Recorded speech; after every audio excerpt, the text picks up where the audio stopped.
लेकिन सबसे पहले उत्तर प्रदेश चलते हैं, जहां एक तरफ सैयद सालार मसूद गाजी की याद में लगने वाले मेले पर संभल में रोक लगी तो बहराइच में भी रोक की मांग होने लगी। वहीं आज बहराइच पहुंचे मुख्यमंत्री योगी आदित्यनाथ ने बड़ा बयान दिया। कहा है कि विदेशी आक्रांताओं का महिमा मंडन राष्ट्रद्रोह माना जाएगा। वहीं अखिलेश यादव जो आज संसद पहुंचे, वहां सवाल औरंगजेब को आज के दौर में गैर जरूरी बताने वाले संघ के बयान पर हुआ तो अखिलेश यादव ने कहा कि जनता को असली मुद्दे से ध्यान भटकाया जा रहा है। जब भारत की सनातन संस्कृति और भारत की परंपरा का गुणगान दुनिया कर रही है, तब भारत के महापुरुषों के प्रति श्रद्धा और सम्मान का भाव हर नागरिक का दायित्व होना चाहिए।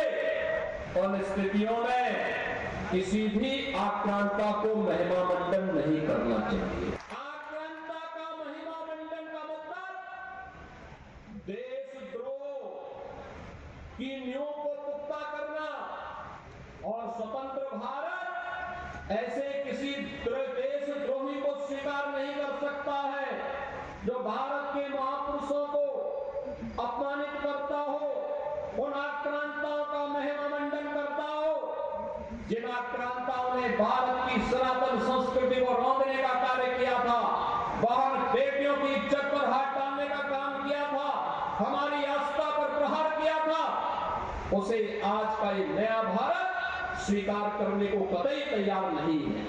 सर, औरंगजेब वाला जो मुद्दा है उस पर आरएसएस की तरफ से कहा गया कि ये मुद्दा नहीं उठना चाहिए था। काफी अच्छी बात है क्योंकि उठा करके अब वही लोग उठाते हैं, आग भी वही लोगों ने लगाई और अब वो कहते हैं कि मुद्दा नहीं उठाना चाहिए।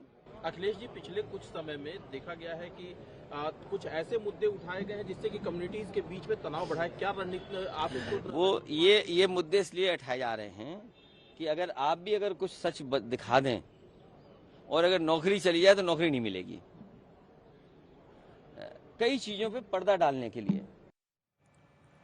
क्रूर औरंगजेब को महान बताती राजनीति में कब्र हटाने की मांग के बीच नागपुर में हिंसा हो गई, जनता का नुकसान हो गया और अब सुरक्षा औरंगजेब की कब्र को मिल गई है। औरंगजेब की कब्र को 3 लेयर से सुरक्षित किया गया है ताकि कोई भी कब्र को नुकसान न पहुंचा सके।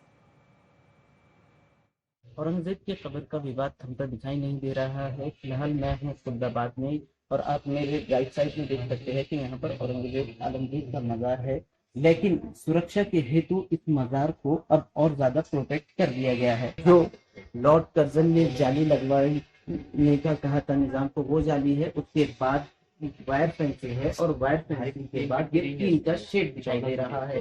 ये 3 शेड की अगर हाइट की बात की जाए तो तकरीबन 12 से 15 फीट इस 3 शेड की हाइट है। और मैं जिस परिसर में खड़ा हूँ ये है हजरत ख्वाजा जैनुद्दीन शिराजी रहमतुल्लाह अलैह की दरगाह है और दरगाह के परिसर में ही औरंगजेब की कब्र है। तो दूसरी ओर अगर देखें आप तो औरंगजेब के जो बेटे हैं आजम शाह और उनकी पत्नी, उनकी भी ही कब्र यहाँ पर मौजूद है।